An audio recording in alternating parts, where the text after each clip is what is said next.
lo que vamos a ver es todo lo concerniente a la parte de la fisiología del embarazo normal, al control prenatal y a cómo se desarrolla un parto de manera no evolutiva. Vamos a empezar viendo estos cambios fisiológicos, se llaman en la literatura, pero no hay una mentira más grande que nos hayan contado. Correcto. El hecho de que nos digan que son cambios fisiológicos, ¿sí? Realmente son cambios que promueven diferentes condiciones en la mujer y que lejos de volverse fisiológicos, en algunas ocasiones ponen en riesgo la vida de la madre, ¿no? Entonces, en realidad, estos cambios deberían de llamarse cambios adaptativos del embarazo, en cuestión de eso es lo que va a pasar con el cuerpo de la madre. La madre se va a tener que adaptar sí o sí a toda la serie de condiciones que van a ir ocurriendo, tanto anatómicas como fisiológicas, que van a ocurrir. Ahora, les decía, bien importante, si ustedes no se saben la fisiología normal, es difícil entender esta parte. Entonces, estos son cambios que van a ser modificaciones a la fisiología normal de la paciente con la finalidad de adaptar el cuerpo materno a las necesidades del desarrollo del bebé. No es cierto que sean situaciones que sirvan para proteger a la mamá, aunque aparentemente están disfrazadas de eso. Lo cierto es que todo lo que se requiere como tal es que el bebito pueda crecer de manera correcta. Y estas condiciones pueden colocar en vulnerabilidad a la paciente, y siempre que nosotros pensemos en una paciente que tiene una patología, antes de empezar nuestra atención tenemos que hacernos dos preguntas. Una es cómo el embarazo va a modificar la patología que la mamá tiene y cómo la patología que tiene la mamá va a interferir con las adaptaciones fisiológicas. De ahí tenemos que partir para saber qué tan bien o qué tan mal le va a ir a la paciente con esa patología. Entonces, ¿quién es el principal conductor de la condición del embarazo? No hay otro más que la placenta. La placenta es el real conductor de todo esto, es el órgano que se va a encargar de guiar todas las modificaciones que sucedan en la mamá. Y todo va a pasar por una condición netamente placental. Entonces, vamos a empezar viendo el sistema cardiovascular, donde dice que normalmente las mujeres que se consideran sanas pueden adaptarse sin consecuencias significativas a estas modificaciones, y también esta situación puede hacer que se desenmascaren cosas que la paciente ya tenía pero que no sabía, y puede exacerbar anormalidades hemodinámicas que ya la paciente presentaba. El embarazo como tal es una prueba de estrés, y ustedes que son expertos cardiólogos lo traen fresquecito. ¿A quién le mandan a hacer una prueba de estrés?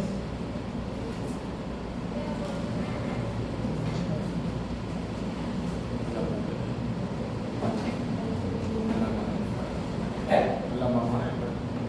A la mamá. Pues sí, estamos hablando del tema de cardiología. No a ninguna mamá le van a hacer una prueba de estrés. El embarazo es una prueba de estrés para ella.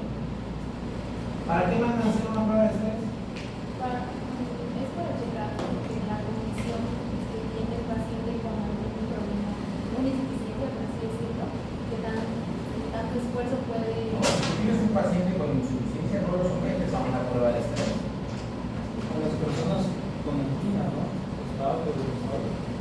¿Sí? Para que le dé la angina. Ustedes mandan a hacer una prueba de estrés a un paciente que de repente tiene algunos síntomas, ¿sí? Que no los desencadena todo el tiempo, y ustedes lo meten ahí. ¿Para qué? Para ver si con la prueba de estrés los podemos desenmascarar y poder determinar qué es lo que tiene. Es un paciente que en general es un paciente que se considera sano con algunos puntos muy específicos. Lo mismo pasa con el embarazo. El embarazo como tal se va a convertir en una prueba de estrés, y cosas, decíamos, que la paciente no sabía que tenía se van a manifestar, y vamos a ver otras que son ocasionadas por el mismo embarazo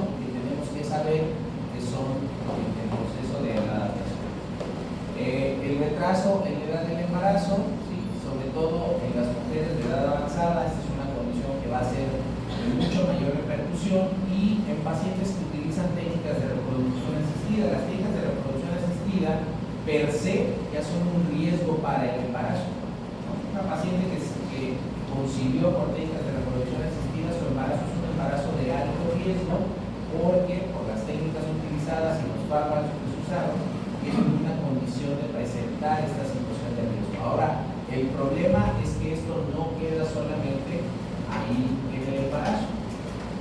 Tenemos que ver para la paciente cosas que ya la paciente trae y que están ahí, ¿sí? Como la obesidad, un estilo de vida inadecuado y patologías crónicas persistentes, pero además también hay un aumento cada vez mayor de embarazos que cursan con patologías originadas por el mismo embarazo, los estados hipertensivos, el parto pretérmino, los abortos, la diabetes gestacional, son consideraciones que llevan a la mujer a tener alteraciones cardiológicas que modifican, ya platicamos en su momento, su riesgo cardiovascular, y por lo tanto es importante tomar en cuenta este control prenatal para ir determinando el riesgo para la paciente. Entonces empezamos con lo primero que ocurre es que vamos a tener un aumento del volumen circulante, así está descrito en la literatura. Sin embargo, no es lo primero que va a pasar. El primer cambio cardiovascular que nosotros vamos a tener en la paciente, ¿cuál es? ¿Tiene ese cuál es? Cambia la rotación del corazón. No, ese no es el primero. Aumenta el gasto cardíaco. Aumenta el gasto cardíaco, sí, pero no es el primero. Se desplaza a la izquierda. ¿Qué? El corazón. Sí, pero no es el primero.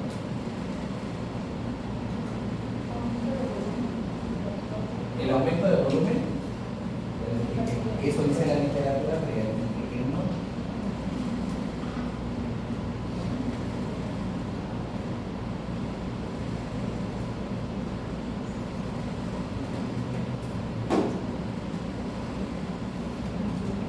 ¿Cuál es el primer síntoma que tiene la mujer embarazada? No, se tiene los vasos. Náuseas. ¿Por qué tiene náuseas?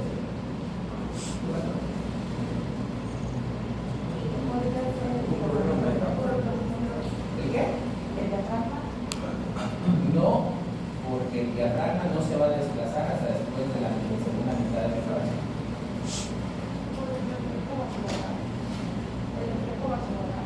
Reflejo vasovagal. ¿Cómo se da el reflejo vasovagal?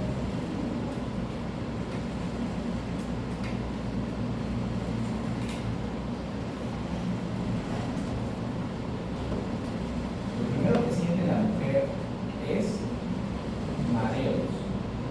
¿Por qué se marea?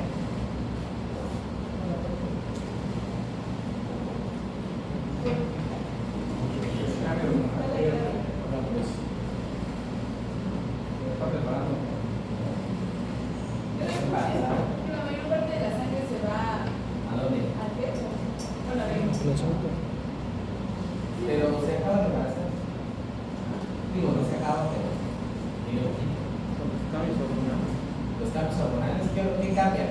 ¿Cuáles son los primeros cambios hormonales? Ya que vas por ahí. Vamos a enfocar desde otro lado, desde tu perspectiva.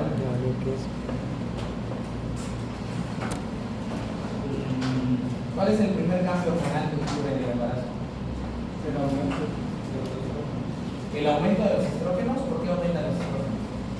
Que hay mayor. No, sería un aumento de la progesterona. El aumento de la progesterona. La progesterona prepara el bebé. ¿Por qué aumenta la progesterona? Para aumentar, hacer. No, para qué. ¿Por qué? Para crear un microambiente. Están volviendo a decir para. Estamos preguntando por qué. ¿Sí? En el embarazo siempre hay que dilucidar esa condición. Siempre hay un por qué ocurre y un para qué ocurre. Pues sería de tal manera que ellos te lo pueden compartir por mayor. Pero eso es otra vez un para.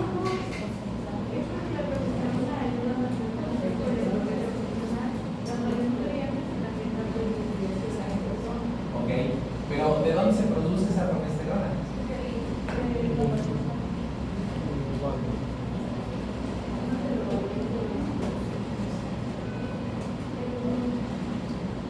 produce la progesterona? Del cuerpo lúteo. El cuerpo lúteo, ¿no? Pero el cuerpo lúteo que damos, que tiene una vida, y que el cuerpo lúteo se debe morir ¿cuándo? Cuando termina la segunda fase del ciclo, ¿no? ¿Por qué no se muere?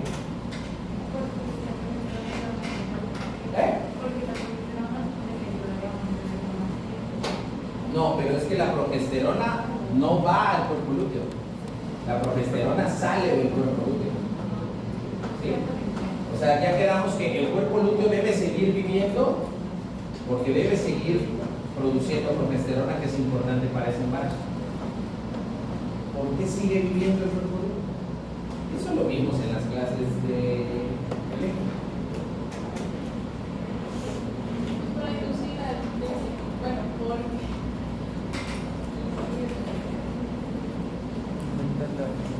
Porque tiene que seguir produciendo progesterona. Ese no es un porque, es un para. ¿Para qué sigue viviendo el cuerpo lúteo? Para seguir produciendo progesterona. ¿Por qué sigue viviendo el cuerpo lúteo? ¿Solito? Es la hormona gonadotropina coriónica. ¿Qué hace la hormona gonadotropina? ¿Qué dice ahí Wikipedia? lo Estimula, exacto, es la hormona gonadotropina coriónica la que va a hacer este cuerpo lúteo. ¿Sí? ¿Y cuándo se produce la hormona gonadotropina coriónica? A los 3 días. En esos 3 días, ¿sí? Es capaz de. Entonces, el primer cambio hormonal que hay es empieza la producción de hormona gonadotropina coriónica.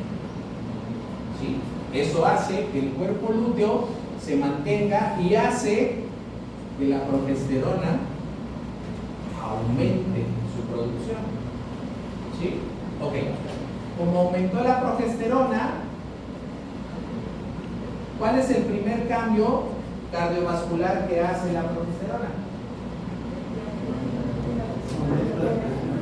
Uno por uno, levante la mano. No, angiogénesis no. Una vasodilatación.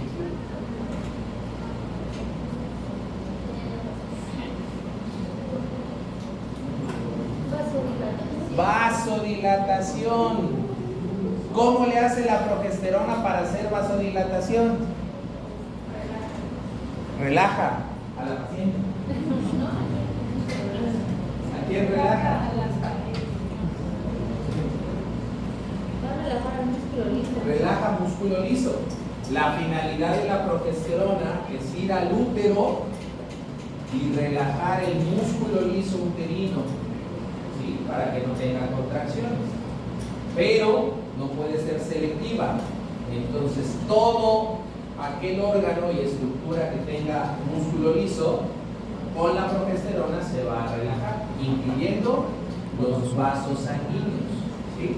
Entonces, lo primero que va a pasar es que las resistencias vasculares y por ende la TA van a disminuir.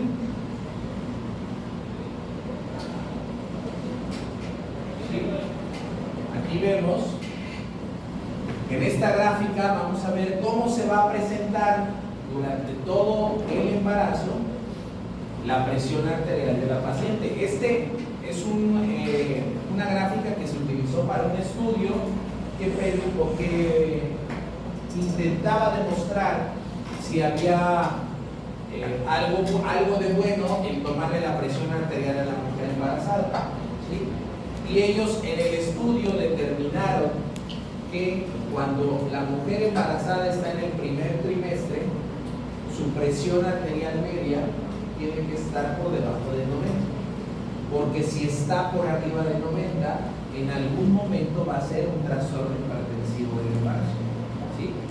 Pero también les permitió graficar cómo se va a comportar en la mujer sana la presión arterial. Entonces vieron que en el primer y segundo trimestre la presión arterial se mantiene por debajo de 90 y al final del embarazo va a tener un incremento, pero nunca por arriba del 90 de tensión arterial.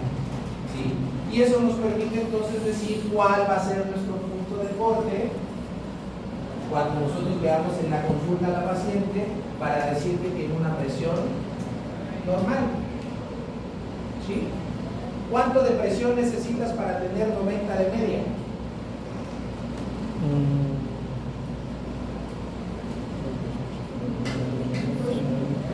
100.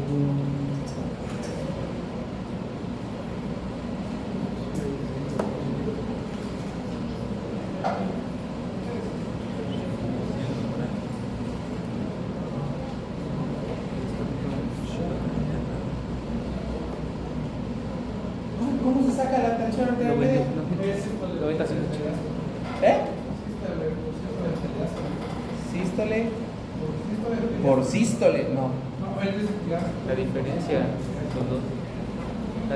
los dos, ¿no? ¿La diferencia? ¿Cómo es? A ver. 190, 180. Por ejemplo, 110/70, ¿cuánto tiene de tensión arterial media? ¿Eh? Pues ¿cómo divides eso? ¿Cuánto es? 110/70. No, ¿ves?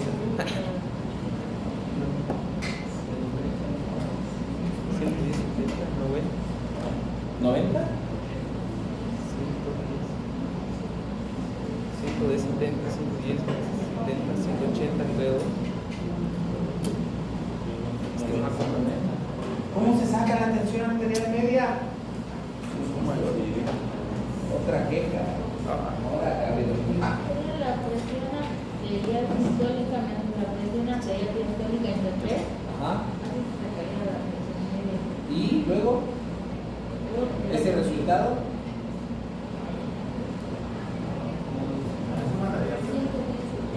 Se lo sumas a la diástole. 1/3 de la diferencia entre la sístole y la diástole más la diástole. Es la. Entonces en 110/70, ¿cuánto es? 83. 110/70 podemos considerar que es una presión normal para la paciente. Y si tuviera 120/80,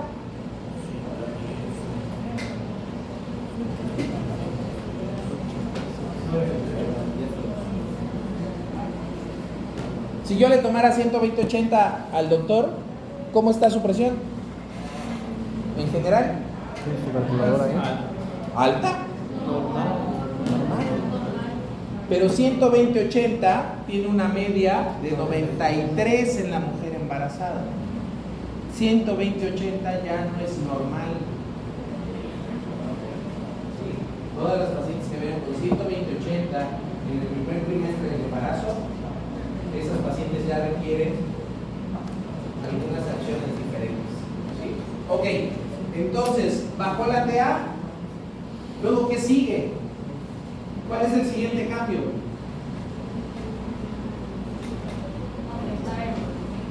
¿Aumentar el volumen? Si ahorita tu compañera se hipotensara, ¿ella es capaz de aumentar su volumen para compensar? ¿Cómo compensa? ¿Cómo compensamos una hipotensión? Con el volumen.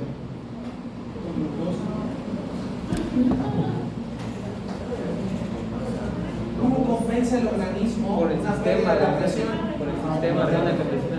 Bueno, ¿Qué tan rápido puedes echar a andar eso? O sea, si tú ahorita se te baja la presión, inmediatamente empiezas a retener agua y sodio. Vasoconstricción.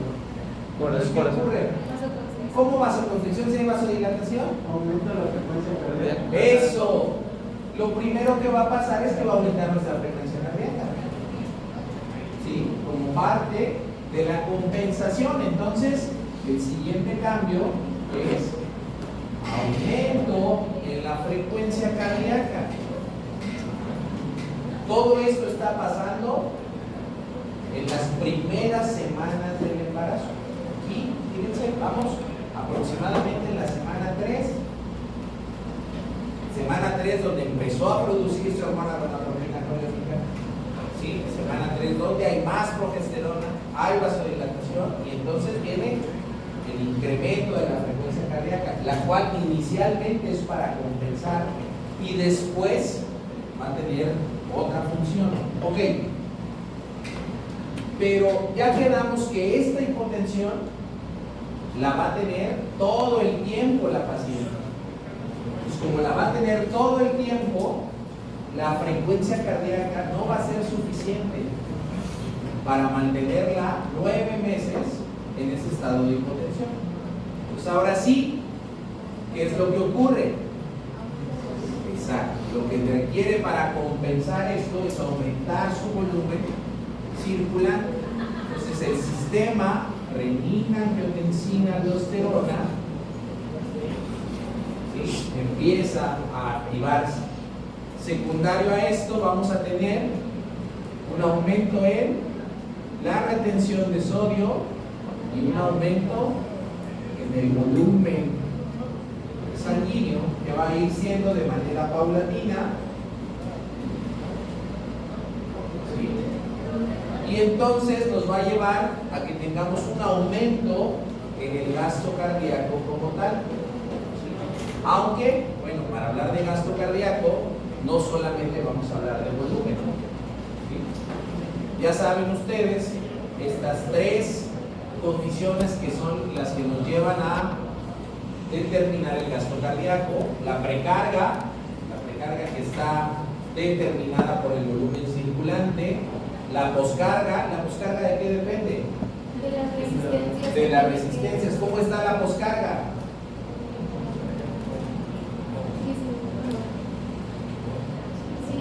Disminuida porque tenemos, ¿sí?, por la progesterona. Y la bomba, ¿sí?, ¿qué le va a pasar al corazón de la mujer embarazada antes que vean que va a rotar? ¿Qué le va a pasar? Dice aquí que la función de la bomba va a mejorar. ¿Por qué mejora la función de la bomba? Porque tiene que ser más. Porque se hipertrofia. ¿Pero la hipertrofia es buena? No, hasta sí. Pero en ese punto. Hasta sí. ¿Cuántos tipos de hipertrofia cardíaca existen? 4. ¿Cuáles? Ventricular y auricular. Esa ya es una patología, la miocardiopatía. Pero hipertrofias, ¿cuántos tipos de hipertrofias hay? Ventricular y auricular. El corazón, ¿cuáles? La que crece hacia adentro y la que crece hacia afuera. O sea, una concéntrica y una excéntrica. ¿Cuál va a tener la mujer embarazada? Excéntrica. Excéntrica. ¿Por qué excéntrica? ¿Por qué concéntrica?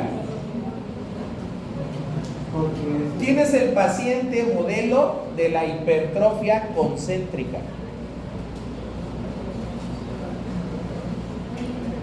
¿Qué paciente con qué patología hace hipertrofia concéntrica? El hipertenso crónico, ¿sí? El hipertenso crónico lo que hace es que es como si las paredes crecieran hacia adentro. ¿Esa hipertrofia es buena? No, porque disminuye el volumen de la cavidad cardíaca y va en función de una mala adaptación. Por eso es mala esa cardiopatía, ¿sí? ¿Y quién es el paciente ideal para explicar la hipertrofia excéntrica? No, la embarazada no es el modelo ideal. El modelo ideal es La insuficiencia el cardíaca. deportista de alto rendimiento. Ese deportista de alto rendimiento mejora su condición, ¿sí? Pero lo hace hacia afuera, haciendo que mejore. Entonces, de ese tipo, como si fuera un deportista de alto rendimiento, va la condición del corazón de la mujer embarazada y por eso mejora. En condiciones normales, el gasto cardíaco en la mujer embarazada sana es un paraíso. Tiene más volumen, la bomba funciona mejor, ¿sí? Y las resistencias posteriores están disminuidas. Entonces el corazón en general funciona mucho mejor. Esa es la condición que vamos a tener. Ahora, una vez que tenemos el sistema renina, angiotensina, aldosterona, va a aumentar el volumen, pero también va a tener una condición. ¿sí? Va a producir mucha angiotensina. ¿Qué hace la angiotensina? ¿Qué efecto tiene? Vasoconstrictor. Es un vasoconstrictor débil o potente. Muy potente. ¿Sí? ¿Por qué si la mujer embarazada tiene mucha angiotensina, no se sube la presión? Y lo dice porque el cuerpo de la mujer se desensibiliza a la acción de la angiotensina. ¿Sí? Y entonces eso hace que la paciente se mantenga vasodilatada todo el tiempo, a pesar de que haya mucha angiotensina. La frecuencia cardíaca, dijimos, al principio aumenta como una respuesta refleja, pero después su aumento está condicionado por dos cosas. Porque la progesterona hace que el nodo de donde parten los impulsos eléctricos se vuelva mucho más sensible a la estimulación. Y dos, porque ahora tiene mucho volumen. Y al estar pasando mucho volumen, pues tiene que aumentar la frecuencia cardíaca.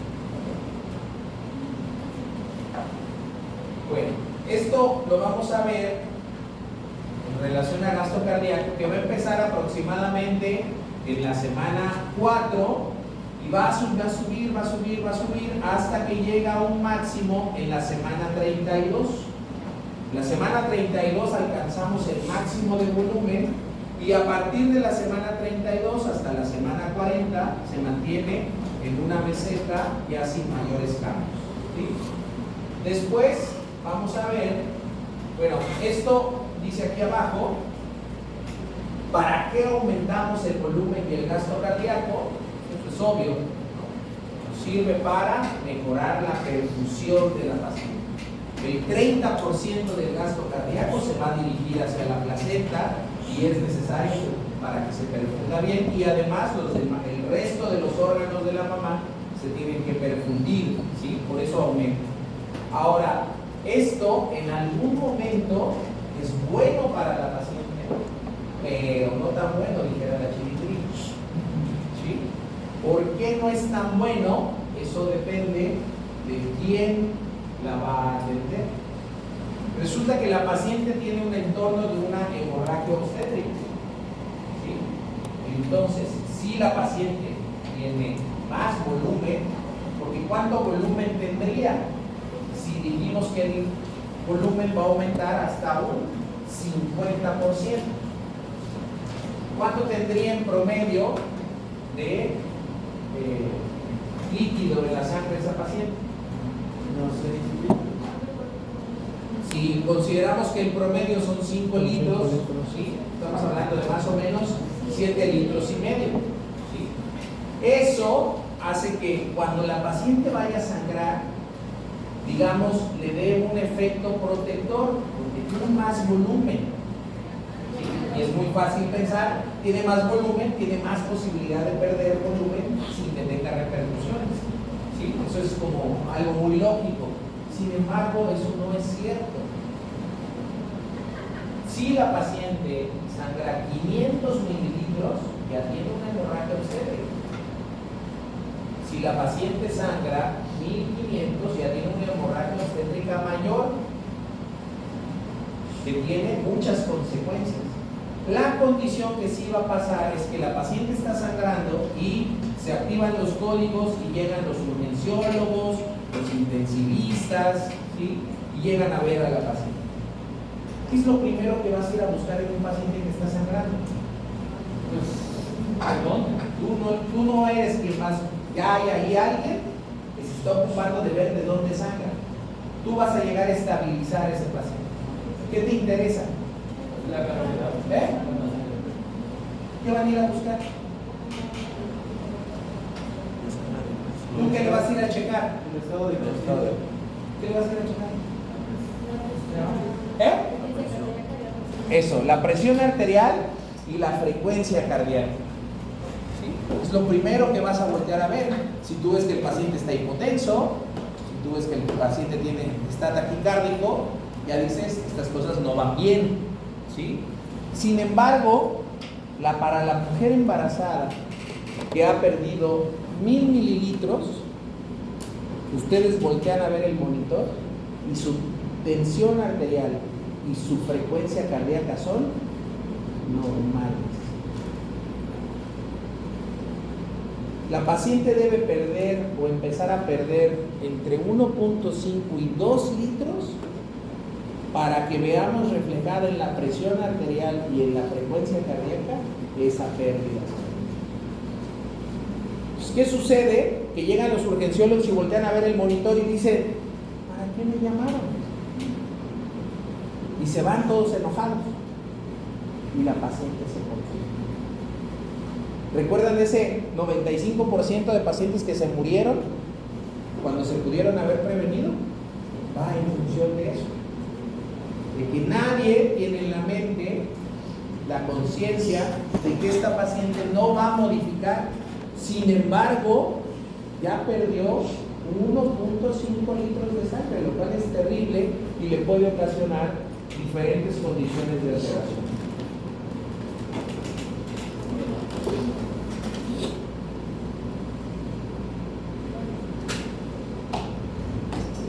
Muy bien.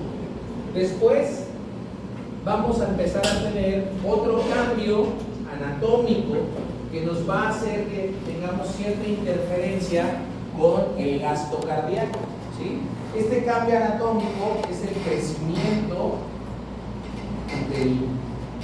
Este crecimiento uterino lo vamos a ver aproximadamente cuando el útero tiene o el embarazo tiene 20 semanas, es capaz de llegar y comprimir los grandes vasos, tanto la vena cava como la aorta. Esta compresión va a generar dos cosas: una disminución del retorno venoso y va a hacer que aumente también la poscarga en la paciente por la resistencia que va a generar.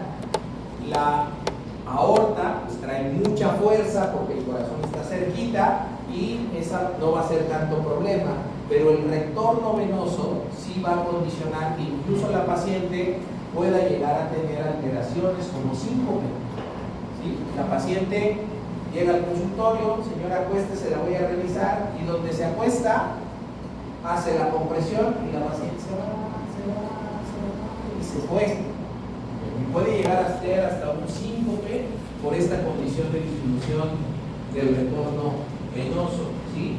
Entonces vamos a tener hipotensión supina o incluso síncope, y hay estudios que revelan que cuando las mujeres en el tercer trimestre duermen en el cúbito supino tienen mayor riesgo de muerte fetal. Entonces esto es algo que hay que explicarle a la paciente. En el control prenatal nosotros debemos explicarle que después de la mitad del embarazo, después de la semana 20, las pacientes deben de dormir sobre su lado izquierdo a partir de 35 grados hasta donde quieran, ¿sí? ¿Podrán dormir sobre su lado derecho?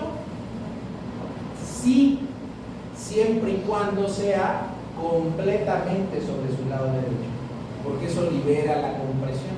Ella no puede dormir en angulaciones hacia el lado derecho, ¿sí? Y debe utilizar almohadas. ¿Por qué? Porque si no, no lo va a sentir, ¿sí? En algún momento va a ocurrir esa condición. Ahora, esto lo vamos a ver, dijimos, aproximadamente a las 20 semanas. Sin embargo, es muy malo que nos quedemos solamente con ese concepto. Nosotros tenemos que saber que cuando el útero llega a nivel de la cicatriz umbilical, es capaz de causar compresión. Y ustedes van a decir, pero ya dijimos que eso es a las 20 semanas. Pero en algún momento va a llegar una paciente y ustedes van a preguntar, ¿cuántas semanas tiene? 17. Entonces van a decir, entonces no me preocupa la compresión. Pero resulta que tiene 17 y es un embarazo gemelar. Pero resulta que tiene 17 y ese útero tiene un mioma o tiene polidramios. Entonces lo más importante que tenemos que hacer es ir a revisar la altura del fondo uterino, y si está por arriba de la cicatriz umbilical es capaz de generar compresión ortotal. Esto que ocurre en el consultorio de que la paciente se acuesta y puede tener un síncope puede ser el menor de los casos, pero esta condición nos sirve a nosotros en un momento muy especial y muy particular en esta condición, que es cuando la paciente cae en paro. La paciente embarazada que cae en paro, ¿sí? Y la vamos a acostar para darle RCP, es una paciente que esto puede encontrar en nosotros, porque ustedes están intentando hacer compresiones para que la circulación se mueva, pero este útero no nos va a dejar. ¿Qué tendremos que hacer? Es una posición angulada de 45 grados. Entonces, dice el doctor, movamos a la paciente. ¿Sí? Eso suena muy lógico. Lo que no suena lógico es que tú le des compresiones a una paciente de lado. Eso no lo puedes hacer porque va en contra de tus compresiones de alta calidad. Ustedes ya saben, los expertos cardiólogos. Pues no le puedes dar compresiones de lado. ¿Qué vamos a hacer? Pero la paciente está en paro.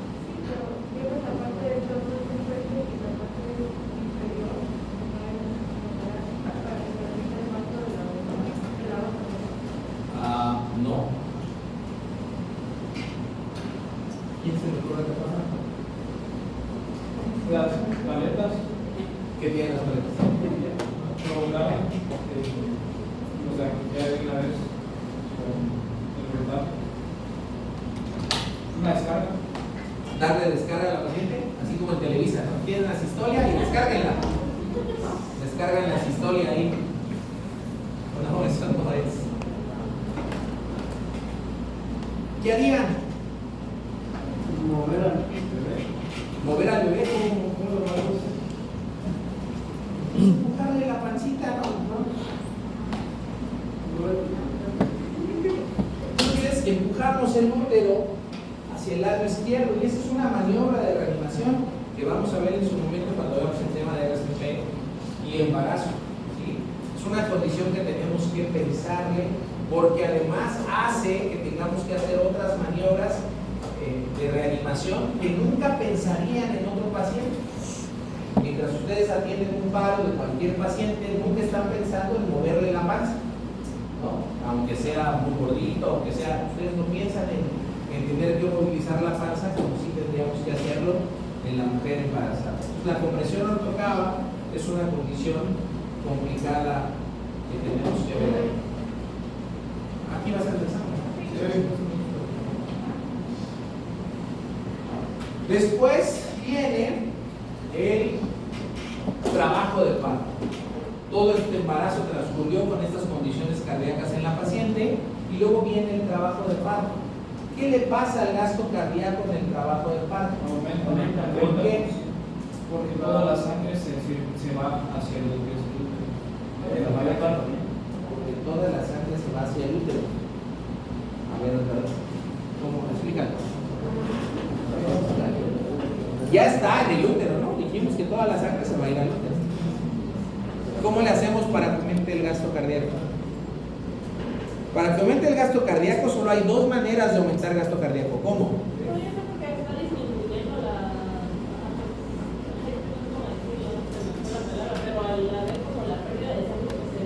Todavía no está sangrando, todavía está en trabajo de parto. El gasto cardíaco solo puede aumentarse de dos maneras. Uno, frecuencia cardíaca. Y la otra,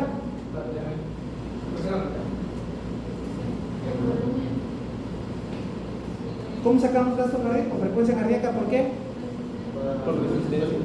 ¿Por qué? Por el volumen sistólico de eyección que tiene el ventrículo, ¿sí? Entonces, solamente esos dos parámetros pueden alterar. Aumentar la frecuencia cardíaca, inicialmente aumenta el gasto cardíaco, pero llega un momento en que la frecuencia cardíaca tan alta ya no aumenta el gasto cardíaco. ¿Por qué? Al contrario, tira el gasto cardíaco. ¿Por qué es tan mala la taquicardia? Porque ya no saca la suficiente cantidad de sangre. ¿Por qué? Porque no deja entrar, no deja el llenado completo. Porque no le da tiempo suficiente a la relajación. En la diástole se llena el corazón Y como está contrayéndose tan rápidamente, el tiempo de relajación es muy poquito, entonces se llena muy poquito y saca muy poquita sangre. ¿Sí? Eso es lo que pasa. Ahora, ¿qué pasa en función del volumen? Eso es la frecuencia. ¿Sí? ¿Cómo le hacemos para aumentar el gasto cardíaco en función del volumen? Adelante. Hola. ¿Ya? Perfecto. Acomódense.